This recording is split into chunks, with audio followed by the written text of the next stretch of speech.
Hoy vamos a tratar un tema de qué significa ser cristiano. Ese es un tema que se utiliza mucho, ¿verdad? Que todos somos cristianos y muchos lo han utilizado. Pero primero, para entender qué es cristiano, hay una palabra que se utiliza mucho antes para ser cristiano, que es la palabra evangelio. ¿Qué es evangelio? Evangelio sabemos que son buenas nuevas, ¿sí?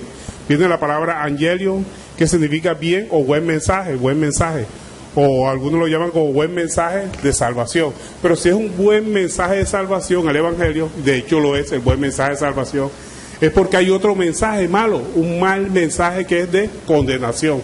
Para eso vino Cristo, a darnos un mensaje de salvación, porque la paga del pecado es muerte, y toda palabra tiene que comenzar con la palabra de Dios. Así que los invito a que abran su Biblia en Romanos capítulo 6, verso 23.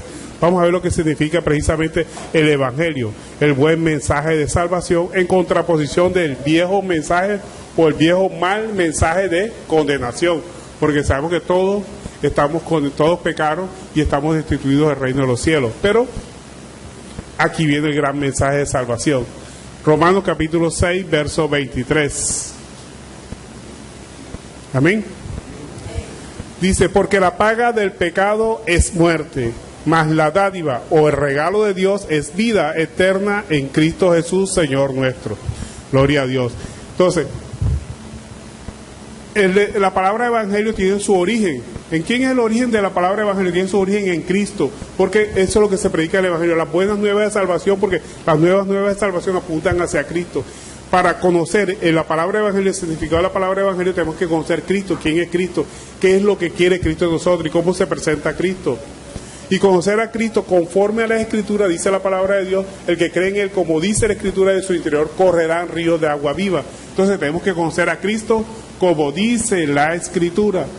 Por favor, me acompaña en Juan 14:6. Aquí nos presenta exactamente lo que es Cristo, los tres conceptos fundamentales por el cual nosotros podemos conocer a Cristo. Juan 14, verso 6. Dice, Jesús le dijo, yo soy el camino y la verdad y la vida. Nadie viene al Padre sino por mí. Sabemos aquí que Cristo se presenta como el camino. Dice, yo soy el camino, dice Cristo. Pero cuando entendemos la palabra camino, no podemos entenderla desde el punto de vista literal, que significa camino, un sitio por el que vamos a transitar nosotros y que vamos a pisar para poder llegar de un lugar a otro, ¿verdad? Eso es lo que significa camino, pisar el suelo por donde se transita habitualmente, cuando vemos que tenemos un camino, un sendero, ¿verdad? Pero cuando Cristo dice, yo soy el camino, no se trata de que lo vamos a pisar a Él, sino que lo vamos a seguir. Cuando dice, yo soy el camino, es seguir, o sea, ir después, detrás o detrás de alguien. O también lo podemos entender como atender su llamado. Es Cristo mostrándonos el camino. Él es el camino, Él nos muestra el camino. Ese ejemplo lo hemos puesto muchas veces aquí, que es como cuando uno está en una selva y contrata a un guía para que lo lleve a determinado sitio, porque uno ve la selva toda espesa y no sabe por dónde coger.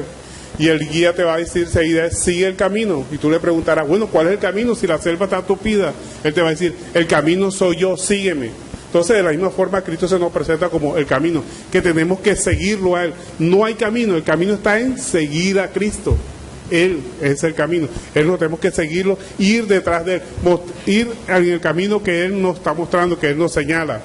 Así como cuando Adán iba a pecar, ¿qué fue lo que hizo Dios? Se le presentó a Adán y le dijo, ¿dónde estás tú? En otras palabras, estaba diciendo a Adán, oye, te apartaste del camino. ¿Cuál es el camino? Obedéceme. El Señor siempre quiere obediencia, más que cualquier ofrenda, lo que quiere es obediencia. ¿Quieres conocer a Dios? Obedece a Dios para que puedas empezar a conocerlo. Así como dice en Génesis 3:9, mas Jehová llamó al hombre y le dijo, ¿dónde estás tú? Y en este momento Dios nos está preguntando a nosotros, ¿dónde estamos nosotros? Si seguimos en ese camino o nos hemos apartado del camino. Y todavía estamos en la oportunidad, porque Dios puede ser, estamos con vida, y es el momento mientras podemos encontrar a Dios, porque Él lo podemos hallar mientras estemos con vida. Después de muerto ya no vale Padre Nuestro ni Ave María que le recen a una persona. Es mientras estamos con vida que podemos encontrar ese camino. Y también encontramos el caso del camino de Emaús, ese camino de Emaús que nos muestra Lucas 14:13, por favor me acompaña, Lucas 14:13, aquí nos habla del camino de Emaús, precisamente que relata la historia de dos discípulos de Dios de Cristo que se apartaron del camino, o sea, no siguieron la orden de Jesús que él había dicho, permanezcan en Jerusalén. Y estos dos discípulos empezaron a caminar para otro lado diferente al que el Señor le había marcado. Lucas 24, verso 13.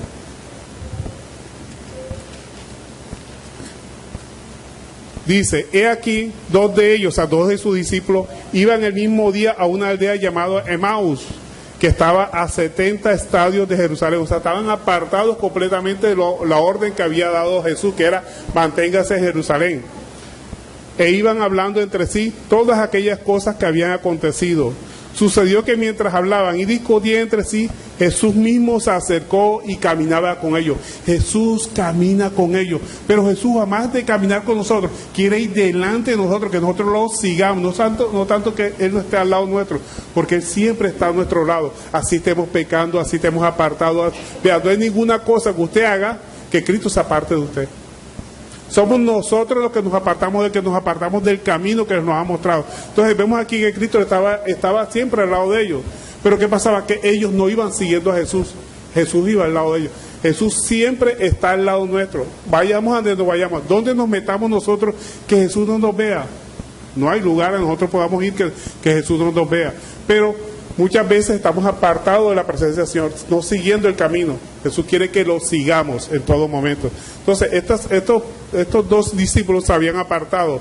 Y por eso Jesús les hace la pregunta, le dice, sucedió que mientras hablaba y discutía entre sí, Jesús mismo se acercó y caminaba con ellos. Jesús siempre está al lado nuestro, mas los ojos de ellos estaban velados para que no le conociesen. Muchas veces nosotros tenemos los ojos velados y no vemos que Jesús está al lado. La respuesta a nuestras oraciones está al lado nuestro y no nos hemos dado cuenta.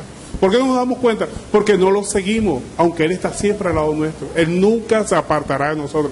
No hay ninguna cosa que usted haga o que yo haga que Dios nos deje de amar. Él siempre nos amará. Pero el hecho que nos ame a nosotros no quiere decir que ya seamos salvos, no.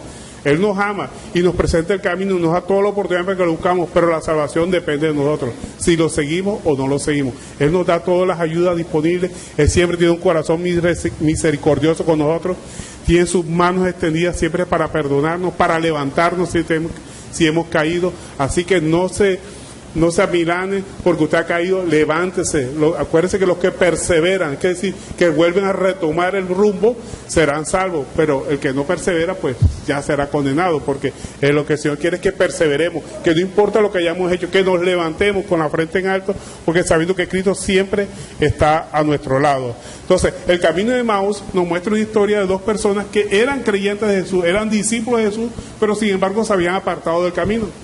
Y Jesús se les apareció.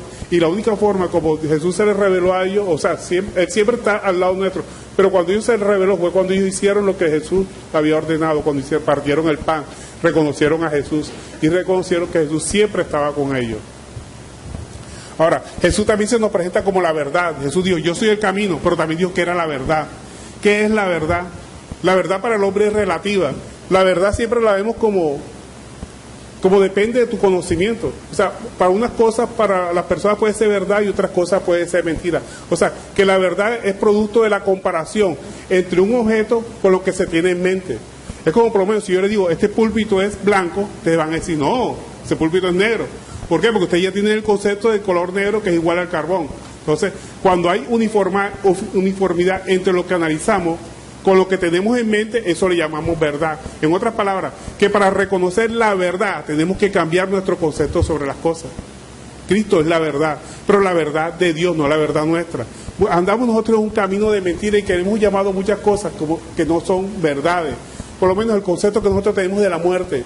Para muchos que no conocen de Cristo, la muerte es algo triste, algo funesto, algo que le da miedo. A muchos les da miedo la muerte. Vean, cuando nosotros empezamos a conocer a Cristo, lo primero que se nos quita es el miedo a la muerte. ¿Por qué? Porque para vivir el Evangelio hay que morir a la carne. Ya no vivo yo, sino Cristo vive en mí. Tenemos que comenzar con la muerte. O sea, que ya no vemos la muerte como algo negativo, pero tampoco es que lo busquemos, porque el que busca la muerte es suicida y los suicidas no heredarán el reino de los cielos. O sea, que empezamos a ver la muerte con otros ojos.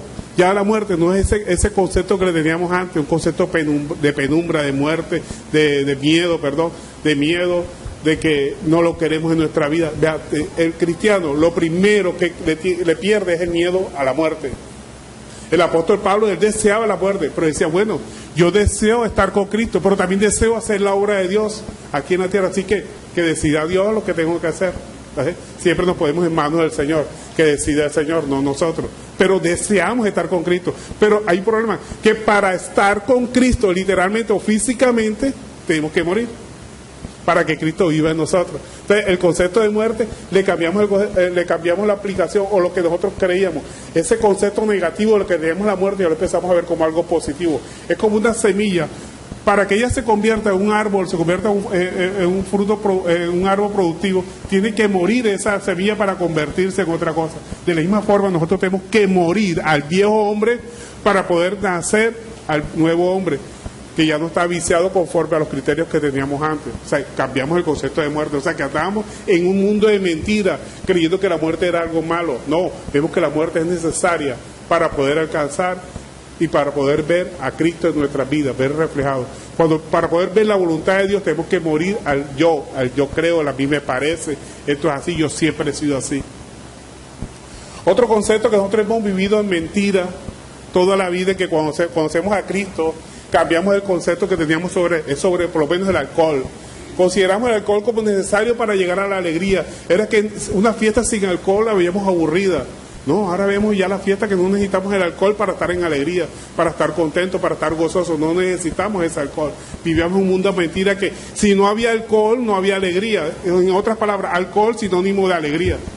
No, la alegría la tenemos en Cristo. Cristo es el que nos llena, es la paz que nos da ese gozo que no nos lo da nada. El gozo que da el alcohol es un gozo efímero. Al día siguiente pasa y tienes dolor de cabeza y tu bolsillo vaciado porque te gastaste todo el dinero. Mientras que ese gozo que nos da Cristo es lo mejor que nos puede dar en nuestra vida. ¿Ves cómo empezamos nosotros a cambiar el concepto? En la mentira en que antes nos desenvolvíamos, veíamos el alcohol como lo más sublime en la vida para poder conseguir la alegría, el gozo, estar bien con los amigos, necesitamos el alcohol. Ya cuando empezamos a ser cristianos vemos que no necesitamos el alcohol para andar gozosos. Nos embriagamos en la presencia del Espíritu Santo, como dice el apóstol Pablo, antes ser llenos del Espíritu Santo. También nos quitamos el vicio de murmurar. A la carne le gusta murmurar y prestar oído a chisme, habladuría unos con otros. No, enseguida cuando vienen a hablar de alguien, no me hables de esa persona, mejor háblame de Cristo y hablamos mejor sobre un tema que nos va a llenar y nos va a servir a nosotros. Y si nosotros vemos algo malo en una persona, vamos y la llamamos a esa persona aparte y le decimos, es lo que el Señor quiere. Así como dice Mateo 18, que nos habla del proceso disciplinario bíblico. Si tu hermano ha pecado contra ti, llámalo aparte y habla con él, no murmure. ¿Qué es murmurar? Criticar a una persona por sus espaldas con el afán de dañarle su honra, dañarle su personalidad. Entonces lo que el Señor quiere es que dejemos las murmuraciones. Si tenemos algo contra alguien, llámelo y frente a frente le dice a la persona lo que a usted le molesta. En otras palabras, hacemos crítica constructiva. Porque a veces la persona hace cosas que no tuvo la intención de dañarnos, pero nosotros, nuestra imaginación, la carne que es rapidita para pensar, pensamos enseguida, mira lo que me hizo, que fulanito, y empieza uno a hablar más. Pero eso es producto de la carne, cuando hemos alimentado la carne. Ya tenemos que crucificar la carne. Cuando nos vienen ganas de hablar de una persona, llamemos a esa persona y le decimos directamente a ella. La Biblia nos dice que hagamos eso. Si una persona tiene algo contra nosotros, llámela. Aparte, coméntele a ella. Si esa persona no acepta la recomendación que usted le hace, dice la palabra de Dios que llame a otro o a otro más, o sea, 2 personas. Y donde están 2 o 3, no, y más de 3, donde están 2 o 3, ahí estará Cristo. En otras palabras, que la sentencia que se le aplica a una persona dentro de una iglesia, ya sea que la sienten a la persona, que es el proceso disciplinario bíblico, esa sentencia está aplicada por Dios mismo. Y eso es lo que donde la palabra dice, donde haya 2 o 3, no más de 3. Ese versículo a veces se utiliza mal, ¿verdad? En iglesias como esta, que son pequeñas, cuando se dice, no, aquí 4, donde hay 2 o más de 3, y aquí está Cristo. No se refiere a eso, se refiere al proceso disciplinario. Porque ¿qué tal cuando nosotros estamos solos en nuestra habitación orando? Ahí no está Cristo. Claro que también está. Él siempre está con nosotros. Entonces no se necesita que hayan 3 o más de 3 para que Cristo esté ahí. Entonces, tenemos que tener en cuenta que cuando la Biblia habla de 2 o 3, está hablando del proceso disciplinario. Llame a la persona aparte, y si esa persona no acepta la recomendación, se lo dice a 2 más. Y entre los 3 sacan una buena decisión sobre esa persona. Y sabiendo que la sentencia, lo que se dispone en ese momento, Cristo está con nosotros en todo momento. Ahora, si la persona no acepta la reconvención con las 3 personas que la llamaron, entonces dice, tenlo por gentil y publicano. No es que lo echen de la iglesia, no, es que le quite los privilegios que tenía antes. Si cantaba no puede cantar, si predicaba ya no puede predicar, hasta que la persona se le busque otra vez su rehabilitación como cristiano. En otras palabras, lo que está diciendo no es que eche a la persona de la iglesia, ni mucho menos, porque la iglesia es de Cristo, la que nosotros nos reunimos de Cristo, y Cristo es el dueño de las ovejas. Entonces, la verdad de Cristo cambia todos los conceptos que nosotros teníamos y que lo habíamos observado como verdad, y nos empezamos a ver que vivíamos en un mundo de mentiras. Le llamamos al alcohol como algo bueno, algo que nos daba alegría, y resulta que el alcohol es lo que más daña a las personas. Vea, todos los hogares, la mayoría de los hogares disueltos ha sido producto del alcohol, porque las personas abrazan el alcohol como si fuera algo bueno, como si fuera algo que les va a construir, resulta que lo está destruyendo. El proverbio nos dice, no mires el vino cuando rojea, cuando resplandece su color, porque se entra suavemente, pero al final como serpiente te morderá. ¿Por qué? Porque habilita para que los sentidos tuyos se enaltezcan y te asalta más lo carnal, y te empiezas a acordar de cosas que te hicieron, y le das flores a los deseos y las pasiones carnales, y terminas destruyendo amistades, relaciones, que más tarde te vas a arrepentir. ¿Por qué? Porque las personas bajo el efecto del alcohol no pueden controlar sus emociones, al contrario, le dan rienda suelta a sus emociones. Mientras que uno en su sano juicio se frena, con alcohol las personas no se frenan, hacen lo que primero se le ocurre. También cuando empezamos a conocer de Cristo, hay otra mentira en la que nosotros nos vivíamos anteriormente que se nos va cuando conocemos de Cristo, que es el hecho de criticar a las autoridades, a las personas, a los jefes cuando tenemos un trabajo empezamos a criticarlo a espaldas. No, las autoridades todas son puestas por Dios. Lo que está en nuestra casa, lo que está en el lugar de nuestro trabajo, todas las autoridades son para respetarlas, porque todas las autoridades han sido puestas por Dios.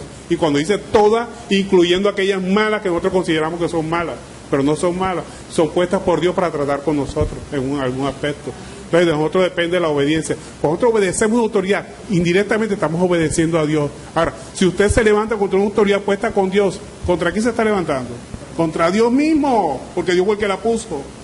Pero para trabajar en nosotros, así sea mala.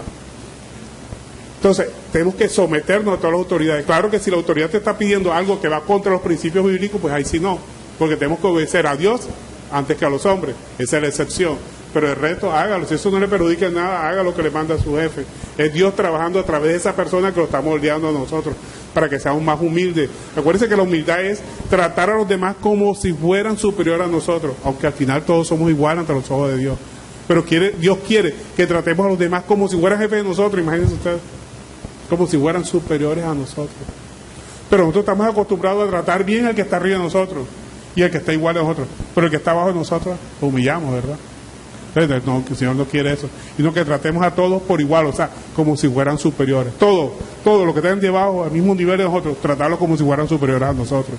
¿Y qué cree usted que va a tener como resultado? Que lo van a tratar también con respeto a usted. ¿Amén o amén? Entonces eso es lo importante. Entonces, muchas mentiras en las que nosotros nos desenvolvíamos, cuando conocemos la palabra de Dios, nos damos cuenta que estamos en un mundo de mentiras, plagado de deseos de la carne, porque la carne lo que quiere es eso, que lo enaltezcan a uno, sentirse superior a las demás personas. Pero resulta que Dios viene y dice, no, tienes que humillarte, porque el que se humilla será enaltecido, será puesto en lugar. Pero Dios es el que nos enaltece, no la gente nos tiene que enaltecer. No importa si hablan bien o mal de nosotros, no importa, usted camine para adelante, porque el que nos enaltece es Dios. Dios es el que nos va a poner en lugares altos. Entonces no se preocupe si hablan mal, si hablan bien, al contrario. Si hablan mal de usted, no se amilane. Y si hablan bien, no se suba. Manténgase siempre en equidad. ¿Qué es lo que el Señor quiere? Ahora, ¿cómo hacemos para salir de esa mentira? Es necesario que nosotros, tenemos que tener en cuenta que es necesario que salgamos de esas mentiras en las que nosotros vivíamos. Porque si nos mantenemos en esas mentiras, vamos a vivir en un mundo de pesares. La Biblia nos señala, por favor me acompañen, Isaías capítulo 5, verso 20. Vivir en un mundo de mentiras, vamos a traer pesares a nuestra vida. Entonces, tenemos que vivir la verdad de Cristo, aplicar lo que Cristo quiere en nuestra vida, para que salgamos del mundo de pesares. Vea, nosotros, cuando vamos en contravía a la palabra de Dios, cuando vivimos en ese mundo de mentiras, estamos viviendo un infierno aquí mismo en la tierra. ¿Por qué? Porque estamos siendo injustos con las demás personas. Y el Señor no quiere eso, el Señor quiere que seamos humildes en todo momento. Entonces, cuando salimos de ese mundo de mentira, evitamos los pesares de nuestra vida. En otras palabras, salimos del infierno en que nos encontramos. Hay muchas personas que viven un infierno aquí, ¿verdad? Dicen, Señor, yo vivo un infierno, y están desesperados, no saben qué hacer en su vida. ¿Por qué? Porque hay muchas situaciones que lo confrontan, que lo enfrentan en este diario vivir. Ahora, ¿cómo salimos de eso? Mire lo que dice Isaías capítulo 5, verso 20. Amén. Hay de los que a lo malo le dicen bueno y a lo bueno malo, que hacen luz tinieblas y a las tinieblas luz, que ponen lo amargo por dulce y lo dulce por amargo. En otras palabras, si seguimos viviendo en ese mundo de mentiras que va en contravía a los principios bíblicos, en otras palabras, si nos salimos del camino trazado por Cristo, vamos a vivir en un mundo de pesares, de tormento. Ay, cuando la palabra dice ay, es tormento. ¿Quiere salir del mundo de tormento? Empieza a ajustar su vida a la palabra de Dios. En otras palabras, recapitulice o más bien componga su caminar y empieza a obedecer la palabra de Dios. Y verá que todo le va a ir bien. Empieza a entender el propósito de Dios en su vida.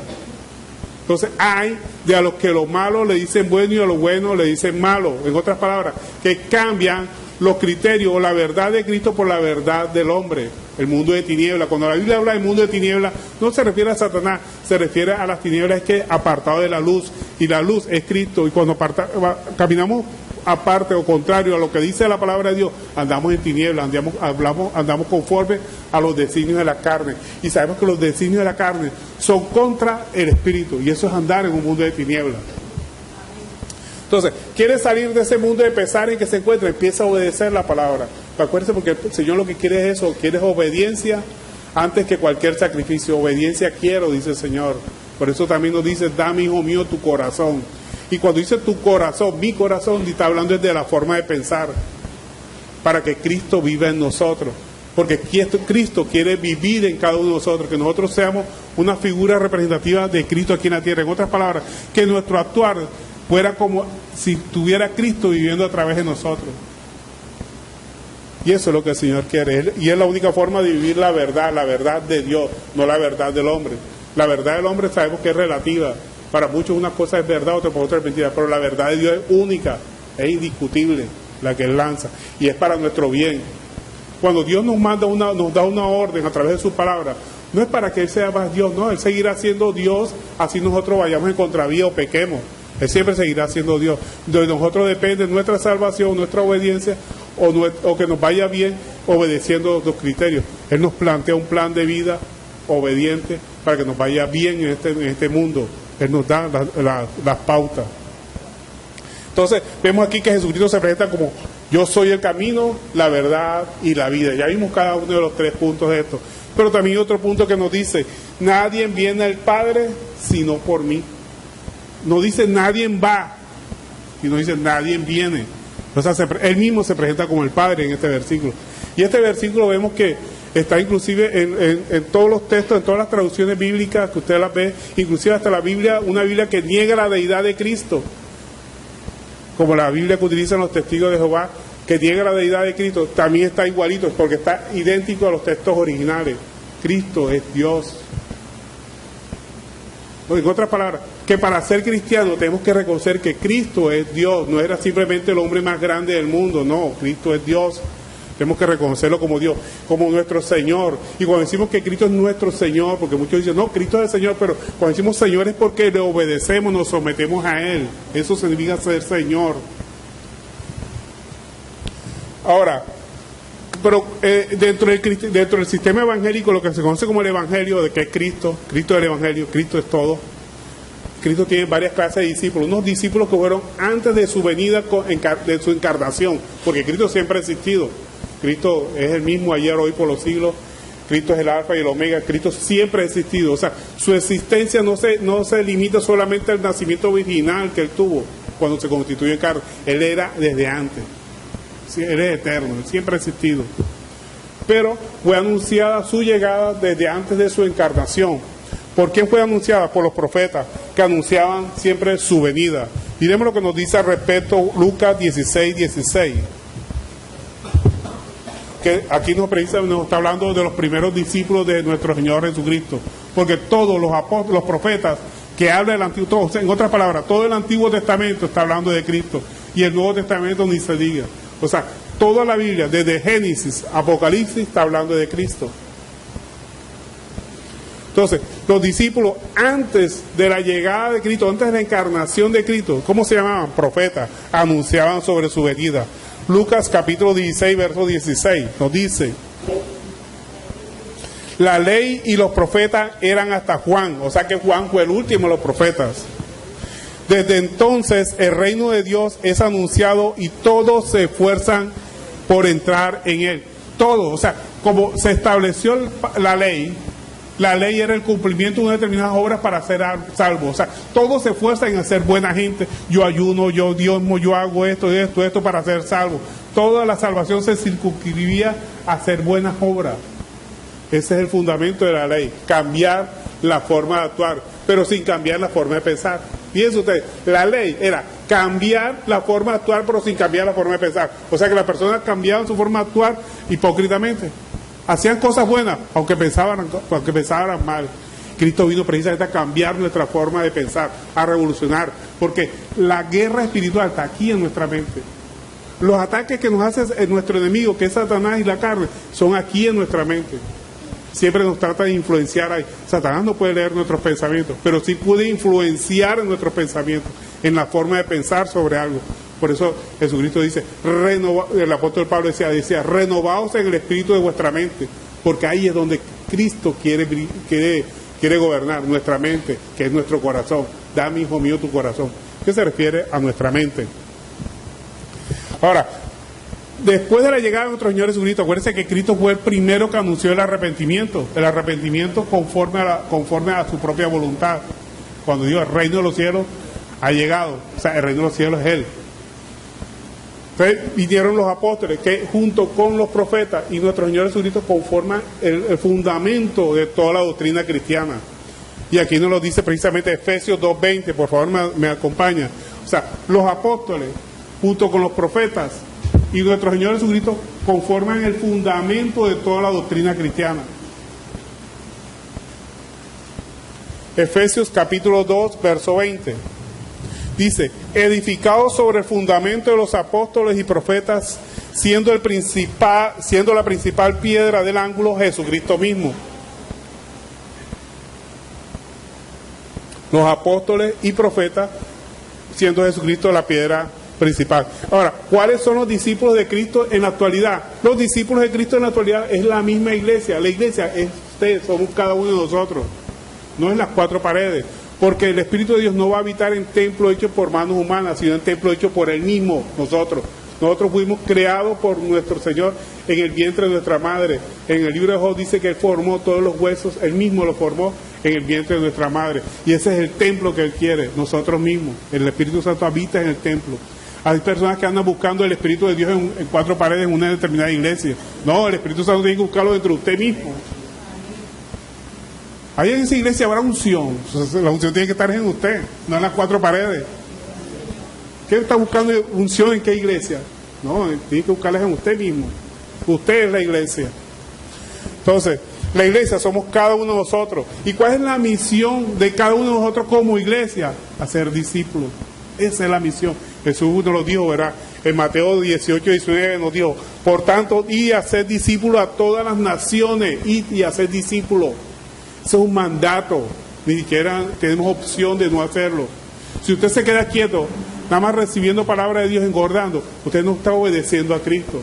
Vea, en la medida que usted le transmite, dice, pero es que no sé mucho de la palabra, ese poquitico que usted sabe de la palabra, en la medida que usted se lo transmite a otra persona, le va a venir más conocimiento.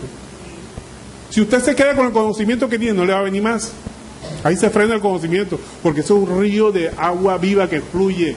En la medida que usted lo da, recibe más. Pero si usted no da, no recibe. La única forma de recibir es dando.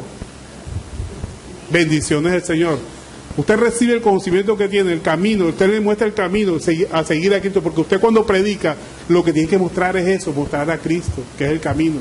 No tiene que empezar a criticar doctrina. No critique católico, evangélico, a testigo de Jehová. No se meta a criticar a ninguna doctrina. Nuestra misión es presentar a Cristo. Esa es nuestra misión. Dice, por tanto, hacer discípulo. ¿Discípulo de quién? De Cristo. Presentar a Cristo, en otras palabras. El cristiano habla de eso. Vea, usted habla con un juniorista, ¿qué le va a presentar? ¿A junior? Habla de junior. Habla con un millonario, habla de millonario. Y así en política, determinado político, le habla de ese político, que conoce toda la familia del político.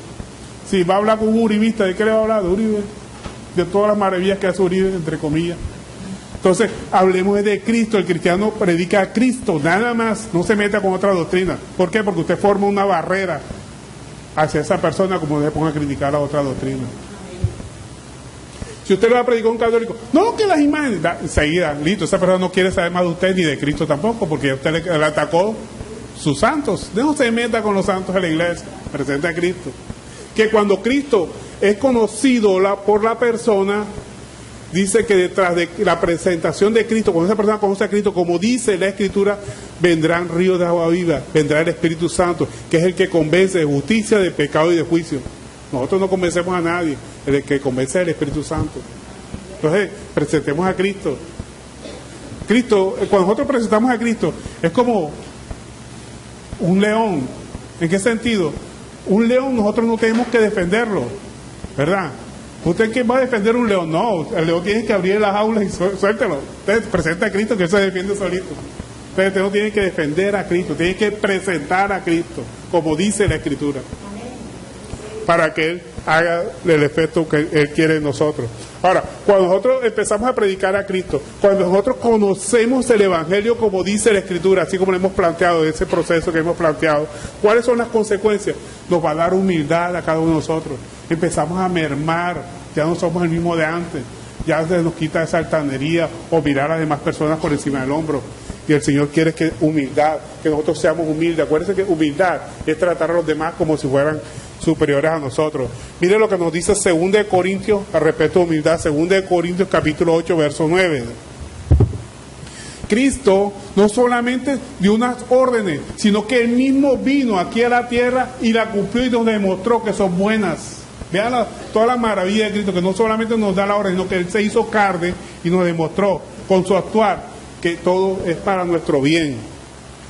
2 Corintios capítulo 8, verso 9.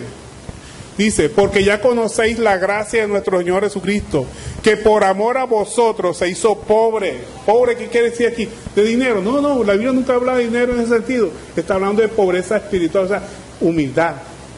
Pobre, porque los pobres en espíritu alcanzarán el reino de los cielos. Se hizo pobre, dice aquí la palabra de Dios. Conocéis la gracia de nuestro Señor Jesucristo, que por amor a vosotros se hizo pobre, siendo rico. O sea, Él podía enaltecerse porque, imagínate, rey. Nuestro Señor Jesucristo, sin embargo, Él se humilló a lo sumo, para que vosotros en su pobreza, o sea, en su humildad, fuésemos enriquecidos. Entonces Él nos pide que seamos humildes, quitemos la arrogancia en todo momento, que tratemos a las demás personas como si fueran superiores a nosotros. Él trataba a todo el mundo así, siempre con humildad, y Él era el rey. Imagínense ustedes.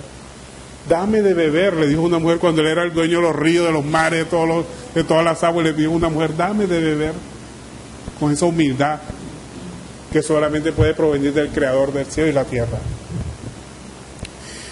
Y también nos lo confirma en Filipenses capítulo 2, verso 5. Miren lo que nos dice Filipenses capítulo 2, verso 5 sobre la humildad. ¿Y qué es lo contrario de la humildad? Exaltación. A pesar que podía exaltarse por ser el dueño del oro y la plata y el dueño de todos los ríos, los mares, Él fue humilde. Porque quien nos tiene que exaltar es Dios, no el hombre. Muchas personas buscan que la gente lo exalte. Ay, tú sí predicas bonito, tú sí cantas bonito. No, usted rechace eso. Sí, de pronto, no es que vaya a rechazar de forma grosera, no la acepte en su corazón para que no se enaltezca. Tenemos que ser humildes en todo momento. Filipenses capítulo 2, verso 5. Dice, haya pues en vosotros este sentir que hubo también en Cristo Jesús, el cual, siendo en forma de Dios, no estimó el ser igual a Dios como cosa a que aferrarse, sino que se despojó a sí mismo, tomando forma de siervo, hecho semejante a los hombres, y estando en condición de hombre, se humilló a sí mismo, haciéndose obediente hasta muerte, y muerte de cruz. O sea, no cualquier muerte de cruz, obediente hasta lo sumo. Entonces, Él mismo obedeció su palabra para que nosotros también siguiéramos ese camino, obediencia. Mire, tenemos un gran maestro que no solamente enseñó, sino que él mismo lo practicó para demostrar el fruto de esa humillación que teníamos que hacer cada uno de nosotros. ¿Quién es Jesús? Es la pregunta que podría saltar en el aire. ¿Quién es Jesús para usted? ¿Quién es Jesús para nosotros? Dependiendo de la respuesta a esa pregunta, nosotros podríamos decir si somos salvos o no somos salvos. Acuérdense que la salvación no es por obra. ¿Por qué no es por obra? Para que nadie se enaltezca, para que nadie se enorgullezca. Es que yo soy salvo porque yo hago esto, yo hago aquello, yo voy a la iglesia y yo leo la palabra. No, no, la salvación no es por obra. Es por gracia, es un regalo de parte de Dios. Entonces, vamos a ver quién es Jesús. Y la mejor forma de saber quién es Jesús, en cada uno de nosotros, miremos lo que dijo Pedro. Por favor, me acompaña en Mateo capítulo 16, verso 13. Aquí podemos leer la respuesta. ¿Quién es Jesús para cada uno de nosotros? Para poder decir si realmente somos cristianos o no somos cristianos. Mateo 16, verso 13. La confesión de Pedro. El verso 13 nos dice: viniendo Jesús a la región de Cesarea de Filipo, preguntó a sus discípulos diciendo: ¿quién dicen los hombres que es el Hijo del Hombre? Ellos dijeron: unos Juan el Bautista, otros Elías, otros Jeremías o algún profeta. Vea, ¿qué es el Cristo para los inconversos? Vea, para los inconversos, ¿sabe quién es Cristo? Oh, siempre encuentro un gran hombre. Chévere, un hombre chévere, imagínate tú. Dio su vida por los demás. Hombre, bastante bueno que hay que seguir, ¿verdad? Sí, pero hasta ahí se queda. Para otros, Jesús es simplemente un gran maestro, tiene unas enseñanzas muy buenas.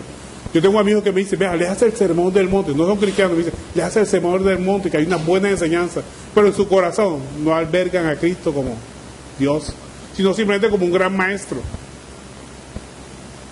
¿Y qué pasa cuando nosotros albergamos a Cristo como simplemente como un gran maestro? Resulta que no vemos a Cristo como Dios, sino como un Señor que es muy inteligente, de una sabiduría grande, de pronto como Mahoma, con una sabiduría muy grande, pero no es Dios. Cuando a una persona le preguntaron, a uno de los principales de la sinagoga le dijo a Jesús: maestro bueno. ¿Sabe cuál fue la respuesta cuando le dijeron a Jesús: maestro bueno? Bueno solamente es Dios. Jesús le dijo así. Pero ¿por qué Jesús, el maestro de maestros, el señor de señores, le dijo a esa persona: Dios, el único bueno solamente es Dios? Porque esa persona lo reconocía nada más como maestro, no lo reconocía como Dios. Le faltaba la otra parte, reconocerlo como Dios, como Señor. Y a eso tenemos que reconocer a Jesús como Señor, como nuestro Dios. Por eso Jesús le dijo: ¿por qué me llamas bueno? Ninguno es bueno, solo Dios. Además de maestro, Dios es nuestro Señor, nuestro Dios, al que tenemos que imitar a Jesús. Ahora, para algunos cristianos, Cristo simplemente es un tipo que está ahí crucificado, que está crucificado ahí, lo tiene en su casa, en su cuarto, una cruz ahí. ¿Ese es Cristo? Si ese es Cristo para usted no es cristiano. Porque Cristo estuvo crucificado, ya no está crucificado, ahora está a la diestra de Dios Padre. Entonces tenemos que quitar esa cruz de nuestro corazón, porque Él no está en la cruz, estuvo en la cruz. Lo que tenemos que ir a la cruz somos nosotros. Otros también consideran a Cristo simplemente como un tipo muy bonito, un rubio ahí mirando unas ovejas, con un cayado en la mano. Vea, la Biblia nos dice que no había ni hermosura en su parecer, para que no lo deseáramos físicamente. En el Evangelio usted no encuentra ninguna descripción física de Jesucristo. Algunos lo llaman el rubio de Galilea. No sé si será que lo igualan a David, que si era rubio y hermoso en su parecer. Pero no, Jesucristo ni siquiera, no hay ninguna descripción física de Jesús. Es más, Isaías en sus descripciones como profeta decía que no iba a haber hermosura en su parecer, para que no lo deseáramos por su presencia física, sino por lo que Él es, nuestro Dios, nuestro Señor, al que tenemos que seguir. Si Él hubiera deseado que su presencia, su característica física, la gente lo conociera, se hubiera descrito en los evangelios. Usted no encuentra ninguna descripción de Jesucristo físicamente en los evangelios. Nada, no hay ningún tema. Porque Él no quería eso. No quería que la gente se haga imágenes, cuadros y esas cosas sobre sus características físicas. Que lo busquen por lo que Él es, nuestro Señor, nuestro Dios. O sea, que en Él no había hermosura. Isaías 53:2 nos dice: subirá cual renuevo delante de Él, como raíz de la tierra seca. No hay parecer en Él. Miren, no hay parecer en Él, ni hermosura. le veremos más inatractivo para que le deseemos por lo que Él es. O sea, iba a haber atractivo físico en Jesús. En otras palabras, el atractivo físico de Jesucristo no era una persona así que llamaba la atención cuando usted lo oyera. No, Él llamaba la atención cuando hablaba, cuando dejaba las maravillas, expresaba las maravillas del reino de los cielos. Mire, tan desapercibido físicamente pasaba Él, que Judas tuvo que ir y darle un beso para decir que era Jesús, marcarlo con un beso. Porque si hubiera sido ese rubio, elegante, rey, portachón, así tipo David, ¿para qué él iba a dar el beso a Judas? Simplemente hubieran ido los soldados y hubieran atrapado el más bonito. ¿No les parece? Tuvo que Judas ir a darle un beso, marcarlo. Porque no, dentro de los 12 apóstoles no sabían quién era Jesús. Estaban los 13 así reunidos, no sabían quién era Jesús. O los 12, porque Judas no estaba en ese momento cuando estaba ahí, él simplemente lo mandó. Tuvo que llegar a darle el beso. Entonces, él no había hermosura en su parecer. En otras palabras, tengo que cambiar el concepto que tenemos sobre Cristo. Cristo no está crucificado, estuvo crucificado. No había hermosura por su parecer. Así que esos cuadros que usted allá de hombre bonito mirando a las ovejas, eso no es Jesús. Ahora, ¿quién es Jesús para ti? Miren lo que nos dice el verso 16 del que estamos leyendo. Mateo 16, verso 16 dice: respondiendo Simón Pedro, tú eres el Cristo, el Hijo del Dios viviente. Ese es el concepto que nosotros debemos tener como cristianos. El Hijo del Dios viviente. ¿Y quién es el Hijo del Dios viviente? Tu Señor, mi Señor, el que tenemos que seguir. Cuando nosotros decimos Señor, es que gobierna nuestro corazón. O sea, en otras palabras, gobierna nuestra forma de pensar con base en la palabra. ¿Usted quiere saber lo que quiere Cristo de usted? Lea la palabra. Aquí Él nos muestra lo que Él quiere de nosotros. Que estudiemos su palabra, escudriñar las Escrituras, porque en ellas parece que hay vida eterna, pero todas ellas hablan de mí, dice el Señor. Entonces Él lo que quiere es que el Señor gobierne nuestro, cuando decimos Señor, que gobierne nuestro corazón. También tenemos que aceptarlo como nuestro Salvador, pero para reconocer a Cristo como nuestro Salvador, tenemos que reconocer que somos pecadores irreconciliables, es decir, que con nuestra fuerza no podemos dominar el pecado. Porque si usted cree que puede dominar el pecado, usted puede dominar esas ansias por fumar cigarrillo, esas ansias por el licor, usted puede dominar esas ansias solito, o esa lengua larga puede dominar usted solito. Usted no necesita un salvador, usted es su propio salvador. Entonces Cristo se aparta.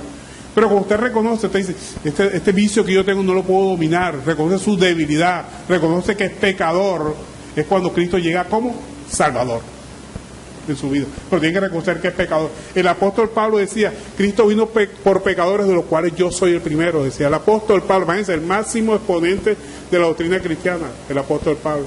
En otras palabras, si usted y yo no reconocemos que somos pecadores, Jesucristo no vino por nosotros. Y esa condición de pecador la vamos a tener hasta que moramos. Pero pecador arrepentido ahora en adelante. Que sabemos que si quitamos la mirada de Cristo nos perdemos. O sea, somos perfectos mientras mantengamos la mirada de Cristo, o sea, obedecemos a Cristo. Pero si quitamos la mirada de Cristo, caemos. Que necesitamos de Cristo en todo momento. Necesitamos estar leyendo la palabra, necesitamos estar orando en todo momento. Porque si usted ya se cree que ya es santo, ya yo conozco a Cristo, ya yo listo, no necesito más nada. Mire el que esté fuerte, que no caiga. Que todos los días tenemos que recurrir a esa fuente inagotable, todos los días, porque nosotros somos pecadores. No hay nada que nos quite esa condición hasta que moramos físicamente. Siempre la tentación va a estar ahí en todo momento. Cristo no puede quitar esa raíz de maldad en nuestro corazón. ¿Por qué no la va a quitar? Él la puede quitar, Él la puede. Pero el momento que la quitara, ya no lo buscaríamos. Entonces la deja ahí. ¿Para qué? Para que nos perfeccionemos cada día más en nuestra búsqueda constante hacia Él. Es como si usted tuviera un palo de mango en su casa. Imagínese usted que tuviera un palo de mango en su casa, pero unos mangos feos, unos mangos desagradables, que no le gustan. Entonces cada vez que sale un mango, usted viene y lo corta. Sale otro mango, pues lo corta. Porque no le gustan esos mangos, son feos, horribles. ¿No sería más fácil cortar ese palo? ¿Verdad? Y se evitaría. Entonces, ¿qué hace Cristo cuando llega a nuestra vida? Cristo corta el palo, pero no quita la raíz, porque la raíz del mal está en nosotros. El hacer el mal siempre está en nosotros. El apóstol Pablo decía, ¿quién me podrá librar de este cuerpo de muerte? Pobrecito de mí. Entonces dice, pues Jesucristo tengo, que es el que me puede librar de de este mal, de ese ciclo vicioso que nosotros nos encontramos. El hombre es malo por naturaleza, pero solamente con la mirada puesta en Cristo, todos los días, búsqueda constante de Cristo. Vea, el verdadero cristiano lee por lo menos mínimo media hora al día la Biblia. Mínimo, como barato, como dicen por ahí. Pero no, hay muchas personas que se acuerdan de la Biblia el próximo domingo. ¿Dónde dejé yo la Biblia el domingo pasado que vine a la iglesia? Imagínense usted. Todos los días tiene que leerla, todos los días tiene que orar, todos los días tiene que meterse en la presencia con el Señor para que vaya alimentándose. A mí me gusta mucho una historia que leí sobre un predicador que era misionero, iba por los montes predicando en la selva, y cuando se encuentra le logró predicarle a un líder de los indígenas, y a los 2 años volvió, hizo que conociera a Cristo, le presentó a Cristo, y cuando volvió le dice: mira cómo te ha ido con tu vida cristiana. Y dice: eso es terrible, ser cristiano es terrible. ¿Por qué es terrible? Porque eso es como una lucha entre 2 tigres, un tigre blanco y un tigre negro. ¿Cómo así un tigre blanco y un tigre negro? ¿Y quién gana entre esa lucha? El que alimente más. El tigre negro, ¿quién representa? La carne. El tigre blanco, el espíritu. Depende de usted quién gane. Si usted alimenta la carne, pues el tigre blanco va poniéndose más chiquitico y el tigre negro se lo come vivo. Si usted alimenta el tigre blanco viene y domina el tigre negro. Entonces, de usted depende. Lo que usted alimente, si usted alimenta la carne, obviamente que la carne va a dominar el espíritu. Pero si usted alimenta el espíritu leyendo palabra de Dios, congregándose, orando, domina usted la carne. Pero si usted no lee la palabra, usted no ora, usted no se congrega, usted no predica la palabra, ¿qué va a hacer? Que el tigre negro se lo come vivo. Esa lucha siempre va a estar ahí. Entonces tenemos que alimentar al tigre blanco, al espíritu.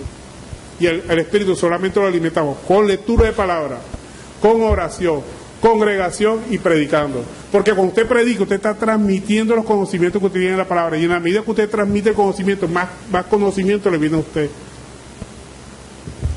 Entonces tenemos que hacer esas 3, 4 cosas para poder crecer espiritualmente: lectura de palabra, oración, congregación y predicación. Predique en todo momento. Cristo nos mandó eso: obedezca a su maestro. Entonces tenemos que reconocer que Cristo es Dios y que Cristo es nuestro Salvador. Jesús es Dios.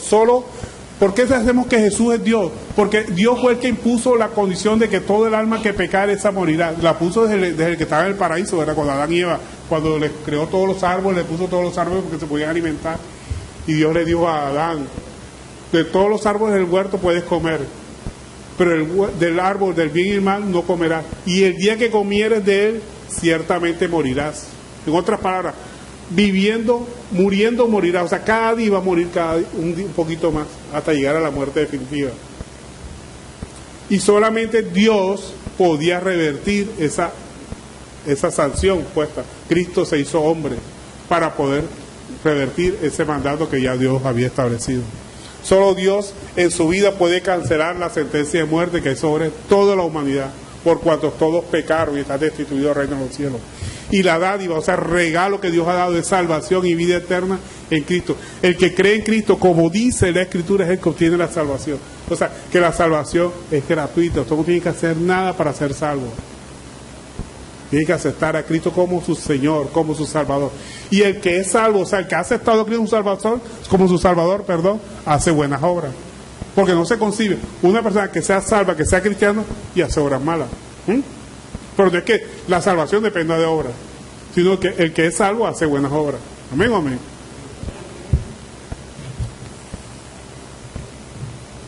Primero Pedro 3:18, aquí nos presenta precisamente a Jesús, que es Dios, porque Él fue el que murió en la cruz del Calvario como Dios. Él dio la sentencia de muerte como Dios, y como Dios padeció en la cruz del Calvario. 1 Pedro capítulo 3 verso 18 nos dice: porque también Cristo padeció una vez por los pecados, el justo por los injustos, para llevarnos a Dios, siendo la verdad muerta en carne, pero vivificado en espíritu. Sigamos ahora con lo que estamos leyendo ahora, Mateo capítulo 16, la confesión de Pedro. Mateo 16, ahora vamos por el verso 17. Aquí es lo bueno cuando viene la confesión de Pedro. Y esa es la confesión que nosotros tenemos que hacer todos los días. Todos los días reconocer en nuestro corazón. No es que lo cojamos como un rezo, no. En nuestro corazón. Aceptemos a Cristo en nuestro corazón. Mateo capítulo 16, verso 17. Entonces le respondió Jesús: bienaventurado eres, Simón, hijo de Jonás, porque no te lo reveló carne ni sangre, sino mi Padre que está en los cielos. Y yo también te digo que tú eres Pedro, y sobre esta roca edificaré mi iglesia, y las puertas del Hades no prevalecerán contra ella. Y a ti te daré las llaves del reino de los cielos, y todo lo que atares en la tierra será atado en los cielos, y todo lo que desatares en la tierra será desatado en los cielos. ¿Qué nos explica aquí cuando dice bienaventurado eres, hijo de Simón? Que la razón por la cual nosotros nos convertimos en cristianos es que somos salvos debido a la omnisciencia de Dios. Dios sabe quiénes son salvos, ¿verdad? Dios conoce el pasado, conoce el presente y conoce el futuro. Dios sabe de antemano quiénes van a ser salvos y quiénes no van a ser salvos. ¿Amén o amén? Dios tiene conocimiento previo. Vea, Dios conoce inclusive hasta nuestras palabras antes de que ellas salgan de nuestra boca. Dios sabe de antemano qué vamos a hacer ahora que nosotros salgamos de aquí. Conocimiento previo de Dios. Y con ese conocimiento previo que tiene Dios de todas las cosas, Él sabe quiénes de nosotros somos salvos y quiénes no somos salvos. Esa es la presciencia, lo que se conoce como presciencia o omnisciencia, más exactamente, el nombre es omnisciencia.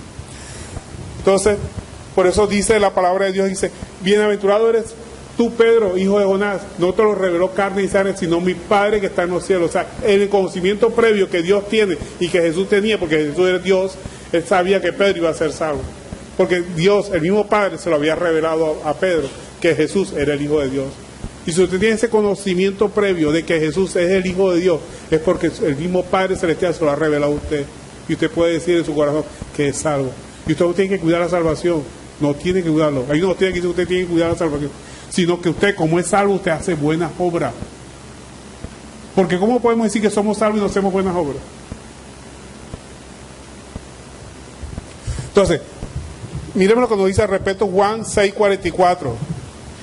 Sin quitar el dedo de Mateo, por favor, que vamos a seguir con esa parte. Mateo 6:44. Dice, Juan 6:44. Sobre la omnisciencia precisamente de Dios, de los que van a ser salvos.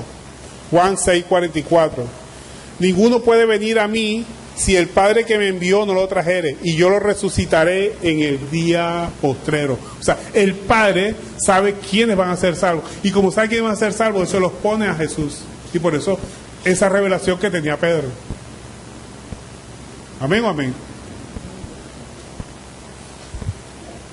Pero fíjese usted cuando nos está diciendo Jesús, a ti te daré las llaves del cielo, cuando le dice a Pedro, y todo lo que atares en la tierra será atado en los cielos, y todo lo que desatares en la tierra será desatado en los cielos. ¿Qué nos está diciendo aquí? La facultad que tiene la iglesia de juzgar a los mismos miembros que pertenecen a una congregación.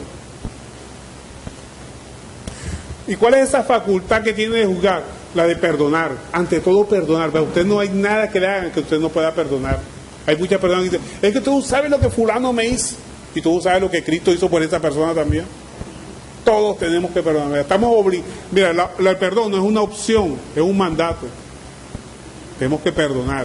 Perdonar. No importa lo que nos hayan hecho. Es un mandato. Y las personas dentro de la iglesia que han hecho determinada cosa que afecta a un hermano, la convivencia en la misma iglesia, pues también tenemos la facultad, los miembros de la iglesia, de disciplinar a esa persona. ¿Con qué interés? De que la persona se corrija, de que cambie su actuar. Si tu hermano peca contra ti, ves y tú aparte, siempre aparte, no murmurando de la persona, no oían del pastor, no oían de fulano, a de la otra, mira lo que hizo fulanito, mira lo que me hizo, no, llame a esa persona que la ofendió, aparte. Buscando que la restauración, buscando que el perdón, buscando que un compromiso entre los dos para no volver a hacer las cosas. Porque es que a veces nosotros podemos hacer algo y ofendemos a alguien sin querer. De pronto yo aquí estoy predicando y estoy ofendiendo a alguien. Bueno, si lo ofendió por la palabra, ya es la palabra la que ofende. O de pronto una actitud, alguna cosa. En todo momento tenemos que perdonar. No hay ninguna persona aquí que tenga la facultad o la imposibilidad de perdonar. Todos podemos perdonar si nos pasamos en la palabra. Ese es un mandato, no una opción.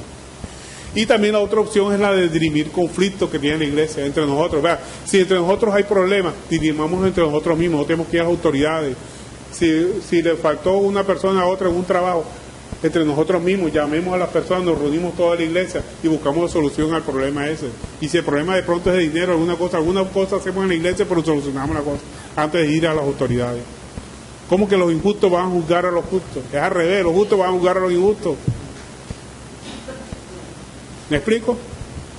Tenemos que solucionar los problemas nosotros mismos, en la misma iglesia solucionémoslos. Antes de ir a jueces, a la policía, estas cosas, nosotros podemos solucionar los problemas. Es la facultad que Dios nos ha dado. Miremos lo que dice 1 Corintios capítulo 6, verso 1. Nunca recurramos a policía entre nosotros, ni a juzgados, ni a jueces, ni nada de eso. Entre nosotros mismos podemos solucionarlo. Miren los mandatos aquí que nos da el apóstol Pablo. 1 Corintios capítulo 6, verso 1.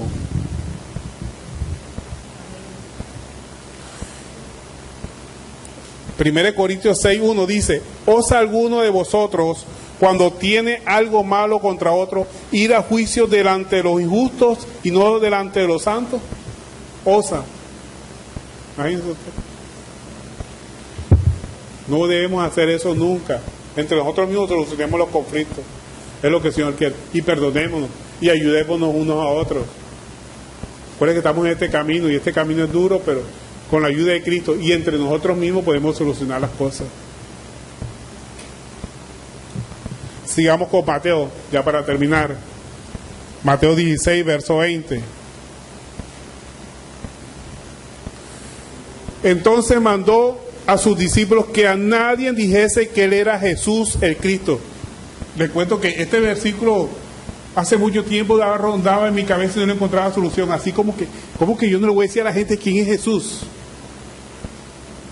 Si precisamente la Biblia me está diciendo que yo tengo que predicar sobre Jesús.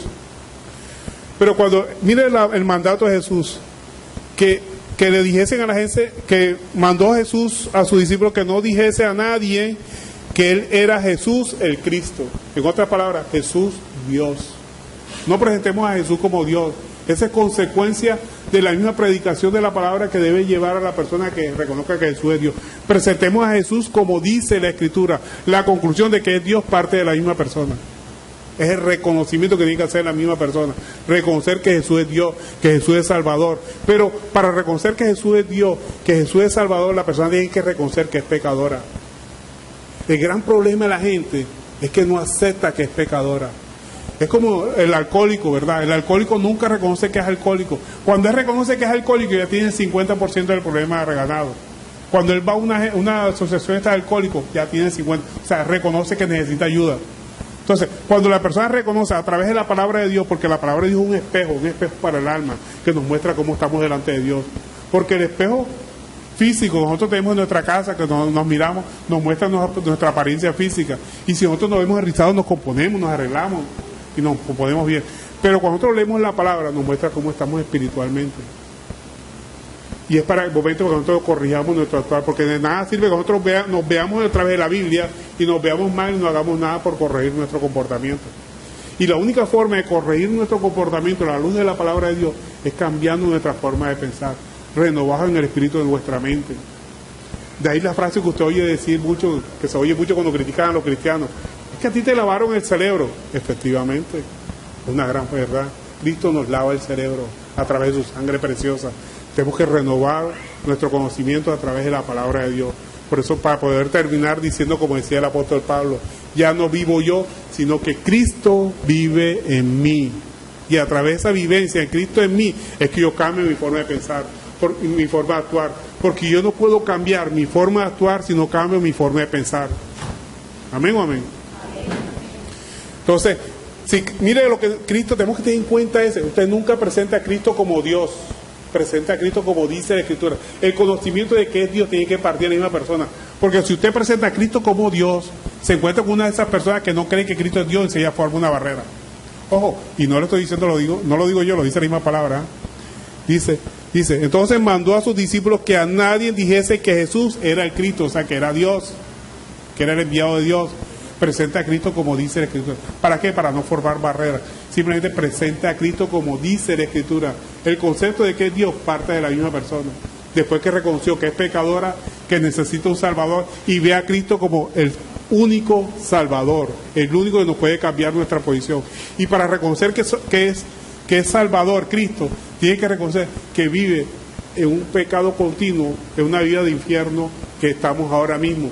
Todos estamos viviendo ahora mismo, los que no conocen la palabra de Dios, una vida de infierno. Muchos dicen, ¿cómo soluciono el problema? Yo lo que necesito es paz, paz. Este problema me está mortificando. Mi primo, mi esposa, mi hermano me está mortificando. Vive en un mar de tormento en todo momento. Entonces cuando recurre, se acuerda que tiene a Cristo, que hay que lo puede salvar de la situación calamitosa en que se encuentra. Es Cristo nuestro Salvador. Entonces, presentar a Cristo muchas veces, si presentamos a Cristo como Dios, puede causar dos efectos: que rechacen el mensaje o nos rechacen a nosotros. Porque quien convence de que Cristo es Dios es el Espíritu Santo. Acuérdense que dice, cuando el Espíritu llegue, es el que convence de justicia, de pecado y de juicio. ¿Y cuál es el pecado grande que tiene una persona? Vivir a espalda de Dios, vivir a espalda de Cristo. Él es el que convence, nosotros no convencemos a nadie. Nosotros simplemente predicamos lo que dice la palabra. El convencimiento lo da el Espíritu Santo. Por eso Jesús dijo que no dijesen a nadie, o sea, no le digas a la persona lo que tú crees, presenta a Cristo, nada más, nada más. ¿Te parece poco eso? Bastante, es lo que el Señor quiere. Miremos lo que nos dice Juan 16, verso 8, ya para terminar. Juan 16, verso 8.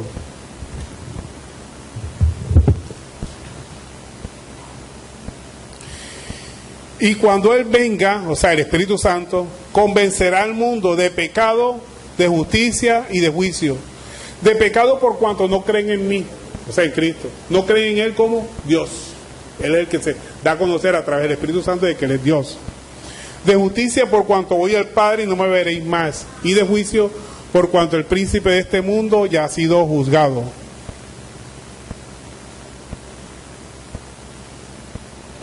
Tenemos que reconocer que Cristo puso su vida en la cruz del Calvario, no por una doctrina, sino por nosotros. Amén. Por sus ovejas. Nosotros no defendemos una doctrina, defendemos a Cristo, predicamos a Cristo. Siempre no, ni siquiera defendemos a Cristo, Él se defiende solito.